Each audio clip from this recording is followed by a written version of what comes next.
Hello everyone, welcome to Study Simplified. Today we are going to study emergency provisions. There are three types of emergency mentioned in our constitution. They are national emergency, state emergency and financial emergency.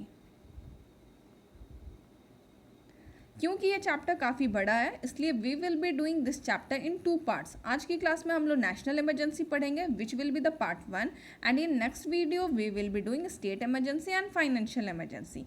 इसके अलावा मैं आपको बता दूं कि this chapter is very important. तो यहाँ पे जितने भी स्टार्स मैं लगा दूं वो कम है. यहाँ से क्वेश्चन पूछने की प्रोबेबिलिटी ज़्यादा बनती है एग्जाम में, इसलिए इस चैप्टर को अच्छे से करके जाइएगा आप लोग. यहाँ पे बहुत सारी चीज़ें मेंशन नहीं है, जो भी मैं आपको बताते चलूँगी आपको इंपॉर्टेंट लगे तो आप वो जॉट डाउन कर सकते हैं. आज की क्लास में हम लोग नेशनल इमरजेंसी पढ़ने वाले हैं. तो हम लोग क्या क्या कवर करेंगे वो भी मैं आपको बता देती हूँ. हम लोग देखेंगे किस किस ग्राउंड पर नेशनल इमरजेंसी को प्रोक्लेम किया जा सकता है, इंडिया में कब कब नेशनल इमरजेंसी को इम्पोज किया गया है, पार्लियामेंट्री अप्रूवल का प्रोसेस क्या है, कितने ड्यूरेशन के लिए नेशनल इमरजेंसी को लगाया जा सकता है, रिवॉक करने का प्रोसेस क्या है and effect of national emergency, क्या इफेक्ट पड़ता है हमारे फंडामेंटल राइट्स पे या सेंटर स्टेट रिलेशन पे. तो वो सारी चीज़ें हम लोग डिस्कस करेंगे. तो चलिए स्टार्ट करते हैं. देखिए सबसे पहले तो आप याद रखिएगा कि नेशनल इमरजेंसी होता क्या है.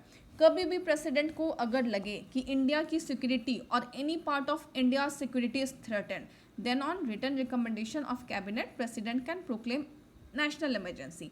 एंड जब नेशनल इमरजेंसी की सिचुएशन बनती है तो जो हमारा फेडरल फॉर्म ऑफ गवर्नमेंट है, जो कि हम बोलते हैं कि powers are distributed between centre and state, तो federal form of government changes into unitary system जहाँ पे पावर सारे सेंटर्स के पास होते हैं. तो इसका मतलब क्या हुआ कि centre becomes more powerful than state.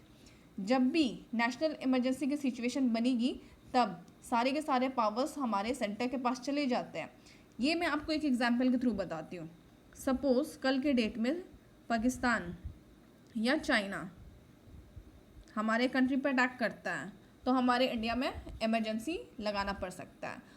और जब इमरजेंसी लगाना पड़ेगा तो देखो सेंटर एंड स्टेट्स की पावर वेल डिफाइंड है, बट जब इमरजेंसी की सिचुएशन आएगी तो सारे पावर्स एक जगह सेंट्रलाइज होने पड़ेंगे. तो जो भी स्टेट गवर्नमेंट के पावर्स है ना वो सेंटर के पास चली जाएगी. मतलब जो यूनियन गवर्नमेंट है वो फॉर्मुलेट कर सकते हैं लॉज ऑन स्टेट गवर्नमेंट. वो स्टेट गवर्नमेंट को कैसे गवर्नेंस करना वो बता सकते हैं, डायरेक्शन दे सकते हैं, लॉज बना सकते हैं. जो हम लोग बोलते हैं ना कि स्टेट लिस्ट होता है, स्टेट लिस्ट में कौन लॉज बनाता है, स्टेट गवर्नमेंट बनाता है. बट इमरजेंसी के टाइम पे स्टेट लिस्ट के जो भी सब्जेक्ट्स है उस पर यूनियन गवर्नमेंट लॉज बना सकती है. ओके तो ऐसा क्यों होता है? तो ऐसा इसलिए होता है कि जो हमारी यूनिटी है, इंटीग्रिटी है या सिक्योरिटी ऑफ द कंट्री उसको सेफ गार्ड करने के लिए. एंड इन सारी चीज़ों करने के लिए ना किसी भी फॉर्मल अमेंडमेंट की ज़रूरत नहीं है. ओके यहाँ पे मैं आपको B.R. अम्बेडकर साहब का एक स्टेटमेंट बताना चाहूँगी. देखो हुआ क्या था, जो हमारे B.R. अम्बेडकर साहब है उन्होंने बोला कि constitution of India can be both unitary as well as federal according to requirement of time and circumstances.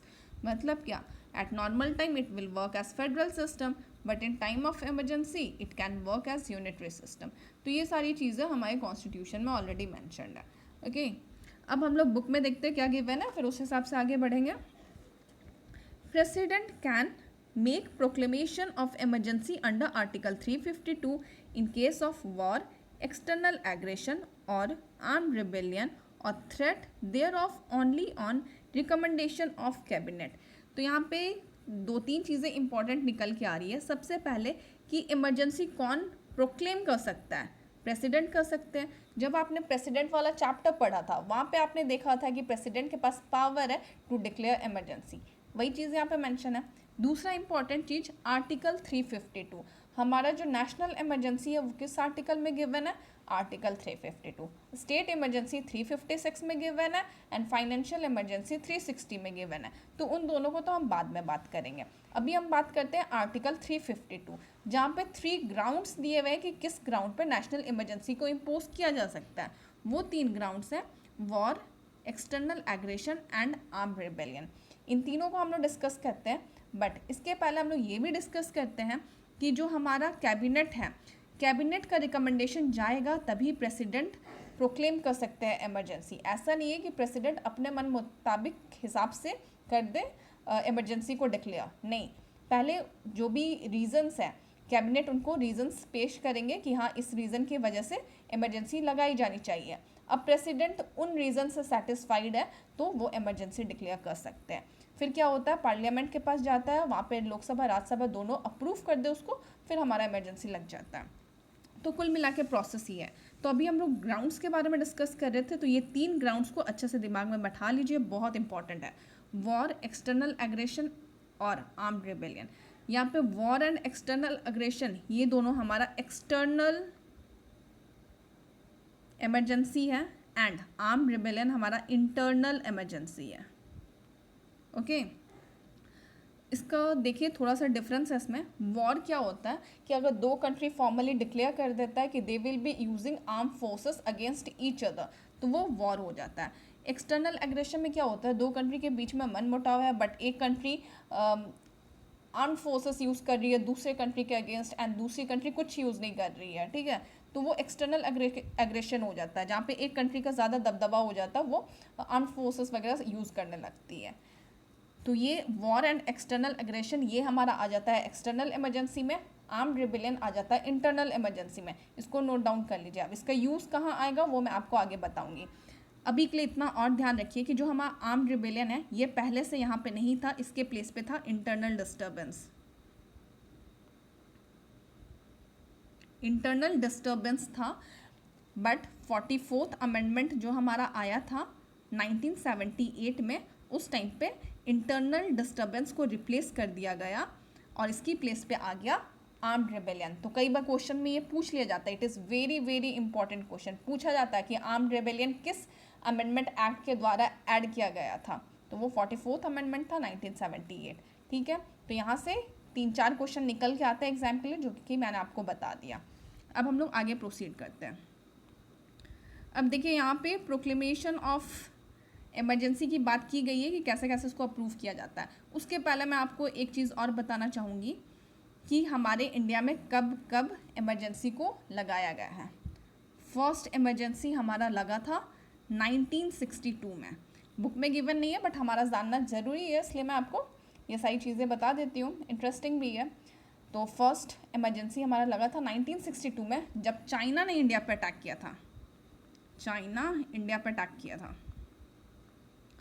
और इस टाइम पे क्या हुआ था कि जो हमारे प्रेसिडेंट थे उन्होंने एक्सटर्नल एग्रेशन के ग्राउंड पे अनाउंस कर दिया था इमरजेंसी एंड आर्टिकल 359 का यूज़ करते हुए बोला था कि सारे फंडामेंटल राइट्स को सस्पेंड कर दिया जाए, इवन आर्टिकल 20, 21 एंड 22। एक बार फिर से समझिए मैंने क्या बोला।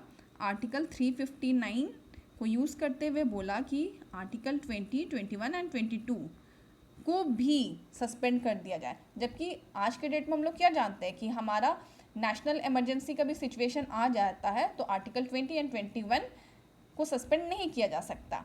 बट ये बात हो रही है 1962 की, उस टाइम पे सारे के सारे फंडामेंटल राइट्स को सस्पेंड कर दिया गया था और ये भी बोला गया था कि फंडामेंटल राइट इन्फोर्स करने के लिए कोर्ट के पास भी नहीं जा सकते। तो ये चीज़ आप याद रखिएगा। हालांकि कुछ महीनों के बाद जो वॉर का सिचुएशन था वो तो ख़त्म हो गया बट इमरजेंसी ख़त्म हुई नहीं। इसी बीच में जब 1965 आया तो इंडिया पाकिस्तान के बीच में आर्म्ड कॉन्फ्लिक्ट हो गया और फिर बाद में वॉर में जाके ये कन्वर्ट हो गया।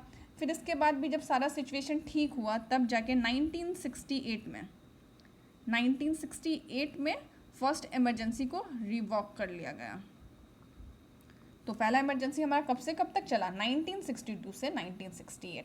तो ये स्टोरी थी फर्स्ट इमरजेंसी की। अब हम लोग बात करते हैं सेकंड इमरजेंसी कब आया था। सेकंड नेशनल इमरजेंसी हमारा लगा था 1971 में। ये तो बहुत लोगों को पता होगा, जब पाकिस्तान ने इंडिया पर अटैक किया था। तो ये स्टोरी तो आपको पता ही है। इसके अलावा थर्ड इमरजेंसी की बात करते हैं जो हमारा लगा है 1975 में और ये लगा था on ground of internal disturbance. अब इसके पीछे की स्टोरी क्या वो बहुत इंटरेस्टिंग है, मैं आपको वो बताती हूँ। तो हमारे इंडिया में कुल मिला के 3 बार नेशनल इमरजेंसी लगी है। कब कब लगी है आपको पता हो गया।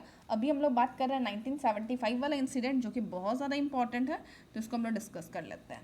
देखो हुआ क्या था ना कि जो इलाहाबाद हाई कोर्ट है उसने एक इलेक्शन पिटिशन में इंदिरा गांधी को करप्ट प्रैक्टिसेस के लिए गिल्टी पाया था और हाई कोर्ट ने बोल दिया था कि आपको पब्लिक ऑफिस से डिस्क्वालीफाई किया जा सकता है और आने वाले 6 साल तक आप कोई भी पब्लिक ऑफिस अज्यूम नहीं कर सकती है, ऐसा ऑर्डर आया हाई कोर्ट का। इसी बात को लेकर जो अपोजिशन के लोग थे उन्होंने रेजिग्नेशन डिमांड किया और देश में एक तरीके का हड़कंप मच गया था। हुआ क्या कि जो 25 जून की बात है 1975, रातों रात इंदिरा गांधी ने प्रेसिडेंट को इमरजेंसी डिक्लेयर करने के लिए लेटर भेज दिया without consulting her council of minister. And president ने क्या किया, उन्होंने इमरजेंसी डिक्लेयर भी कर दिया। जबकि मैंने आपको भी क्या बताया कि इमरजेंसी तभी डिक्लेयर कर सकते हैं जब प्रेसिडेंट को रिटर्न रिकमेंडेशन मिले कैबिनेट के द्वारा। एंड यहाँ पे हम लोग क्या देख रहे हैं कि जो हमारी इंदिरा गांधी जी हैं उन्होंने कंसल्ट भी नहीं किया अपने काउंसिल ऑफ मिनिस्टर को और प्रेसिडेंट को बोल दिया कि आप इमरजेंसी डिक्लेयर कर दीजिए। तो देखिए मैं एक न्यूज़पेपर का कटिंग लाई हूँ, आप उसको देखेंगे तो थोड़ा समझ में आएगा। 1975 का है, 2 न्यूज़पेपर है एक्चुअली। ऊपर वाला है द हिंदू, यहाँ पे देखिए president proclaims national emergency, security of India threaten by internal disturbance. जो बोल्ड लेटर में लिखा वो तो आपको दिख रहा होगा, तो उसी को बस देखिए, उसमें काम बन जाएगा। Preventive arrest, press censorship imposed. उसी जगह दूसरा न्यूज़पेपर देखिए इंडियन हेराल्ड का है, इसमें क्या बोला गया था, इमरजेंसी डिक्लेयर्ड। कुछ लीडर्स के नाम थे, जेपी, मोरारजी, अडवाणी, अशोक मेहता, वाजपेयी अरेस्टेड। तो यहाँ पे हम देख पा रहे हैं कि ये जो इमरजेंसी लगा था तो इसमें कितने बड़े लीडर्स को अरेस्ट कर लिया गया, जिन्होंने भी अपोज किया था, नेशनल इंटरेस्ट में बात किया, उन सबको पकड़ पकड़ के जेल में डाल दिया गया था। प्रेस सेंसरशिप लगा दी गई थी। Over 1 lakh people were sent to jail without trial and कितनों की तो कस्टडी में मौत भी हो गई थी। तो इस वजह से इस इंसिडेंट को black day in Indian democracy भी बोलते हैं। ओके, अब इसी वजह से जब ये इंसिडेंट ओवर हुआ 1977 में रिवॉक कर लिया गया इमरजेंसी। एंड हम लोग जो देखते हैं ना 1978 में जो 44th अमेंडमेंट एक्ट आया, यही रीज़न है कि हमें इतने सारे अमेंडमेंट पढ़ने पड़ रहे हैं 44th वाले में, क्योंकि इस इंसिडेंट के बाद बहुत से कॉन्स्टिट्यूशनल अमेंडमेंट लाए गए थे। चलिए, आई होप आपको क्लियर हो गया। ठीक है, अब हम लोग आगे देखते हैं। चलिए, every such proclamation must be laid before parliament and it ceases to be in operation unless it is approved by resolution of both the houses of parliament with a special majority within 1 month from date of its issue। यहाँ पे 2-3 point याद रखने का। सबसे पहले तो देखो मैं आपको शॉर्ट में बता दूँ, कैबिनेट अपना रिटर्न रिकमेंडेशन भेजेगा प्रेसिडेंट को, ठीक है। प्रेसिडेंट अगर सेटिस्फाई होंगे तो वो इमरजेंसी प्रोक्लेम कर सकते हैं, बट पहले ये जाएगा पार्लियामेंट के पास अप्रूव होने के लिए। पार्लियामेंट में लोकसभा राज्यसभा दोनों के तरफ से स्पेशल मेजोरिटी से अगर अप्रूव हो गया तो वो इमरजेंसी लग जाता है। कितने दिन के लिए वैलिड रहता है, 6 मंथ्स के लिए वैलिड रहता है। इसको एक्सटेंड करना चाहें हम तो एक्सटेंड कर सकते हैं, क्योंकि देखो वॉर की सिचुएशन बनी हुई है कंट्री में, हमें पता नहीं है ये वॉर कब खत्म होगा नहीं होगा, तो हर 6-6 महीने पे करके इसको इनडेफिनेट पीरियड तक एक्सटेंड किया जा सकता है। ठीक है, तो अब हम लोग देखते हैं यहाँ पे क्या गिवन है। The proclamation gets fresh lease of 6 month from the date it is approved by both houses of parliament. तो देखिए यहाँ पे 2-3 चीज़ क्या मैंने बताई, एक तो स्पेशल मेजोरिटी से पास होना चाहिए दोनों हाउसेस से अगर इमरजेंसी को लागू करना है तो, एंड 1 महीने के अंदर पार्लियामेंट के पास टाइम होता है कि वो अप्रूव कर दें। अगर वो अप्रूव नहीं कर रहे हैं मतलब कि वो अप्रूव करना नहीं चाहते हैं, और ऐसे में फिर जो हमारा इमरजेंसी है वो आगे एक्सटेंड नहीं होगा, विदिन 1 मंथ वो ख़त्म हो जाता है। यहाँ पे देखिए 6 मंथ्स का जो टाइम पीरियड, इसको याद रखिएगा, एग्जाम में बहुत बार पूछ लिया जाता है कि कितने महीने पे अप्रूवल की ज़रूरत पड़ती है पार्लियामेंट से, तो हर 6 मंथ्स पे अप्रूव करवाना पड़ता है, ठीक है, पार्लियामेंट से। एक चीज़ और भी याद रखिएगा जो मैंने आपको बताया, इनडेफिनिट टाइम पीरियड तक ये चल सकता है इमरजेंसी, बट हर 6 महीने पे अप्रूवल चाहिए होता है प्रेसिडेंट का और पार्लियामेंट से ये अप्रूव होता है। क्लियर है? चलिए आगे देखते हैं हम लोग। After 44th amendment proclamation of emergency under article 352 can be made in respect to whole India or only part thereof. तो ये बोला जा रहा है कि 44th अमेंडमेंट के बाद जो इमरजेंसी है उसको पूरे इंडिया में भी लागू किया जा सकता है या तो फिर किसी पार्ट पे जैसा ज़रूरत पड़े उस हिसाब से, ठीक है। During proclamation of emergency the union can give direction to any state regarding exercise of executive power. तो यही बात तो मैं आपको बोल रही थी कि जो सेंटर है उसके पास पावर ज़्यादा चली जाती है, तो जो भी स्टेट के एग्जीक्यूटिव पावर्स है उस पर लॉज बनाने लगते हैं सेंटर। ठीक है, डायरेक्शन दे सकते हैं कि कैसे आपको गवर्नेंस करना है। आगे देखते हैं। During emergency parliament can extend the normal life of Lok Sabha for 1 year at a time and not exceeding 6 months after proclamation has ceased to operate। तो यहाँ पे भी देखिए Lok Sabha as well as legislative assembly, इन दोनों का टेन्योर क्या होता है, 5 ईयर्स होता है। बट कभी अगर इमरजेंसी लग जाए तो 1 ईयर के लिए इनका टेन्योर एक्सटेंड हो जाता है। ठीक है, एंड अब ये इमरजेंसी अगर रुक जाए, ठीक है, इमरजेंसी अगर सीज हो जाए तो 6 मंथ्स के अंदर इनका भी जो टेन्योर है ओवर हो जाता है। कुल मिला के बात यही हुई कि जो इफेक्ट है लोकसभा या स्टेट असेंबली पे वो नॉर्मल टर्म तो 5 ईयर है, but at the time of emergency 1 year से एक्सटेंड कर सकते हैं। एक एग्जाम्पल है जो कि नीचे यहाँ पे गिवन है। Normal life of Lok Sabha was extended only once in 1976। Once नहीं, ये ट्वाइस एक्सटेंड हो चुका है, क्योंकि जो टाइम पीरियड था 5th लोकसभा का वो 1971 से लेके 1977 तक चला था। इट वॉज एक्सटेंडेड ट्वाइस, ठीक है, 2 बार। तो ये चीज़ याद रखिएगा। During emergency parliament can legislate regarding state subject. तो स्टेट सब्जेक्ट्स पे लॉज बनाने का अधिकार किसके पास है, स्टेट गवर्नमेंट के पास है, बट इमरजेंसी के सिचुएशन पे पार्लियामेंट भी लॉज बना सकते हैं स्टेट गवर्नमेंट पे। ठीक है, जो स्टेट लिस्ट में सब्जेक्ट्स हैं। तो वही सारी चीज़ें यहाँ पे गिवन है। फिर यहाँ पे अच्छा ये देख लीजिए, during emergency president can modify provision of constitution relating to allocation of financial resources, जो कि आपका आर्टिकल 268 टू 279 में है, between union and state by his own order. तो इमरजेंसी के टाइम पे एलोकेशन ऑफ फाइनेंशियल रिसोर्सेज पे जो पार्लियामेंट है वो लॉज बना सकता है, अपने हिसाब से चेंज भी कर सकता है अगर कोई प्रोविज़न चेंज करने का हुआ तो। अब यहाँ पे आ गया इफेक्ट ऑफ नेशनल इमरजेंसी। तो इफेक्ट को डिस्कस करने के पहले हम लोग एक चीज़ और डिस्कस कर लेते हैं जो कि यहाँ पे नहीं किए हैं। रिवोकेशन, रिवॉक का प्रोसेस क्या है। देखो इतना तो समझ लो कि जो हमारा इमरजेंसी है उसको रिवॉक कर सकते हैं प्रेसिडेंट। कैसे कर सकते हैं, तो अगर लोकसभा इमरजेंसी को डिसअप्रूव करना चाहे तो उसके पास पावर है कि वो डिसअप्रूव कर सकता है बाय सिंपल मेजोरिटी। अब यहाँ पे थोड़ा कंपेयर करके पढ़िएगा, जब हम लोगों ने देखा था कि इमरजेंसी को जब लागू करना था तो वहाँ पे स्पेशल मेजोरिटी की ज़रूरत पड़ी थी, and from both the houses, Lok Sabha and Rajya Sabha.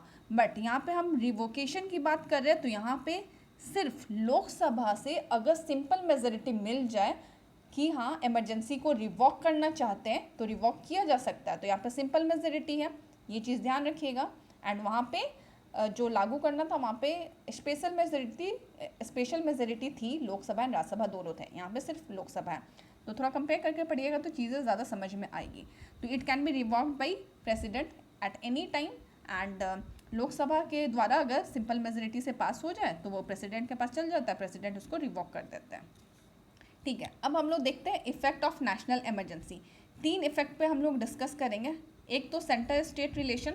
तो सेंटर स्टेट रिलेशन में तो आपको पता है कि सेंटर के पास ज़्यादा पावर हो जाता है। जो आर्टिकल 353 है, इसको ध्यान रखिएगा, आर्टिकल 353 में देखने को मिलता है कि union government can formulate laws of state list when situation of emergency arises. तो कभी भी नेशनल इमरजेंसी लगता है तो स्टेट गवर्नमेंट के जो स्टेट लिस्ट के सब्जेक्ट है उस पर कौन लॉज बना सकता है, यूनियन गवर्नमेंट बना सकती है। तो ये हो गया सेंटर स्टेट रिलेशन पे इफेक्ट। दूसरा इफेक्ट हम लोग देख लेते हैं लोकसभा एंड लेजिस्लेटिव असेंबली। इसका क्या हुआ कि 1 साल के लिए टेन्योर इंक्रीज हो गया, राइट, जो अभी हम लोगों ने पढ़ रखा है। तीसरा इफेक्ट क्या हुआ, तीसरा इफेक्ट फंडामेंटल राइट्स पे हुआ। ये डिस्कस कर लेते हैं, यहाँ से क्वेश्चन पूछे जाते हैं, बहुत बहुत इंपॉर्टेंट है। तो यहाँ पे आपको 2 फंडामेंटल राइट्स याद रखने हैं। एक याद रखना है आर्टिकल 358, जहाँ पे बोला जाता है कि आर्टिकल 19 के अंदर जो 6 6 फ्रीडम के राइट्स गिवन है ना, आपको पता होगा। तो आर्टिकल 19 में जो 6 फ्रीडम के राइट्स गिवन है वो ऑटोमेटिक सस्पेंड हो जाते हैं। एंड ये 44th अमेंडमेंट के थ्रू ऐड किया गया है कि कभी भी नेशनल इमरजेंसी लगती है देन आर्टिकल 358 के अंडर बोला गया है कि आर्टिकल 19 के 6 फ्रीडम्स राइट ऑटोमेटिक सस्पेंड किया जा सकता है। 44th अमेंडमेंट के थ्रू इसको ऐड किया गया है। तो ये तीनों पॉइंट्स आप इसको याद रखिएगा, ठीक है। अब यहाँ पे एक चीज़ मैं आपको और इम्पॉर्टेंट बताऊंगी। अभी मैंने आपको बोला कि article 19 can be suspended, but यहाँ पे एक चीज़ याद रखिएगा, it can be suspended on ground of external emergency, मतलब कि वॉर एंड एक्सटर्नल एग्रेशन। अगर वॉर की सिचुएशन है या एक्सटर्नल एग्रेशन की सिचुएशन है तभी आर्टिकल 19 को सस्पेंड करेंगे, इंटरनल इमरजेंसी के केस में सस्पेंड नहीं करेंगे। अब आपको समझ में आया कि क्यों मैं आपको बता रही थी कि ये चीज़ को याद रखना है, एक्सटर्नल इमरजेंसी इंटरनल इमरजेंसी क्या होता है। तो देखिए यहीं पे काम आ रहा है, article 19 can be suspended on ground of external emergency and not in the ground of internal emergency. जो आपका आर्म्ड रिबेलियन था ना, उस केस में आर्टिकल 19 सस्पेंड नहीं होगा, ठीक है, क्लियर है। ये 44th अमेंडमेंट में आया है। अब दूसरा आर्टिकल आपको याद रखना है, आर्टिकल 359। आर्टिकल 359 में क्या बता रखा है, तो इसमें यही बोला है कि president can suspend other fundamental right except 20 and 21। तो आप लोग तो ये याद रखते हैं कि हाँ आर्टिकल 20 एंड 21 सस्पेंड नहीं हो सकता even in case of national emergency. Emergency भी लग जाए तो भी आर्टिकल 20 एंड 21 सस्पेंड नहीं हो सकता। बट ये कहाँ गिवन है, ये आर्टिकल 359 में गिवन है। तो ये भी चीज़ आपको याद रखना है। तो इस तरीके से ये सारी चीज़ें याद रखिएगा, एग्जाम में कुछ भी पूछा जा सकता है, ये सारी चीज़ें इंपॉर्टेंट है, ओके। एंड ये 44th अमेंडमेंट से ऐड किया गया है, क्योंकि जब मैंने आपको बताया था कि प्रेसिडेंट ने आर्टिकल 359 का यूज़ करते हुए क्या बोल दिया था, जब चाइना का अटैक हुआ था इंडिया पे, उस टाइम मैंने आपको बताया ना कि जो प्रेसिडेंट थे उन्होंने एक्सटर्नल एग्रीगेशन के ग्राउंड पे अनाउंस कर दिया था इमरजेंसी, एंड आर्टिकल 359 का यूज़ करते हुए बोल दिया था कि सारे फंडामेंटल राइट को सस्पेंड कर दिया जाए, इवन आर्टिकल 20, 21, 22 सबको सस्पेंड करवा दिया गया था। बट 44th अमेंडमेंट के बाद आर्टिकल 359 में बोल दिया गया कि आर्टिकल 20 एंड 21 को सस्पेंड नहीं किया जा सकता है। तो इसको याद रखिएगा, ये बहुत ज़्यादा फेवरेट क्वेश्चन है, बहुत ज़्यादा पूछा जाता है एग्जाम में, ठीक है। तो आई होप अभी तक आपको सब क्लियर हो गया होगा। तो ये जो इफेक्ट ऑफ इमरजेंसी है ये मैंने आपको बता दिया, आर्टिकल 358 एंड 359 चाहिए तो एक बार आप खुद पढ़ लीजिएगा, ठीक है। अब यहाँ पे देखिए, first proclamation of emergency under article 352 कब आया था, 1962 में आया था। स्टोरी मैंने आपको बता रखा है। उसके बाद 1975 में इंटरनल डिस्टर्बेंस के ग्राउंड पे इमरजेंसी को लगाया गया था, इसका भी स्टोरी बता रखा है। तो बस ये सब देख लीजिए। फिर आगे के ये जो भी पॉइंट्स हैं ना, ये state emergency and financial emergency से रिलेटेड है, तो इसको हम लोग कल की क्लास में करेंगे। अभी के लिए बस इतना। चलिए कुछ क्वेश्चन आपसे पूछ लेती हूँ। जैसा कि आज हम लोगों ने इमरजेंसी पढ़ा है, तो बताइएगा कि ये जो इमरजेंसी के प्रोविजंस हैं, ठीक है, ये किस कंट्री से लिए गए हैं। Emergency provision of Indian constitution is taken from which country. And एक क्वेश्चन और बताइएगा कि जो हमारे जैसे प्रेसिडेंट है वो जिस रीज़न से भी सेटिस्फाई हो के इमरजेंसी को लागू करते हैं, क्या वो रीजंस जुडिशियल रिव्यू के लिए वैलिड है, क्या उस रीज़न को हम लोग जुडिशियल रिव्यू कर सकते हैं, ये भी बताइएगा, ठीक है। थोड़ा सा रिसर्च करके बताइएगा कि जो हमारे प्रेसिडेंट होते हैं वो इमरजेंसी को लागू करते हैं तो वो रीजंस का जुडिशियल रिव्यू हो सकता है या नहीं, ठीक है। चलिए आज के लिए बस इतना ही। अगर कोई क्वेरी होगा तो कमेंट बॉक्स में पूछिएगा। मिलते हैं अगले वीडियो में। Thanks for watching and take care.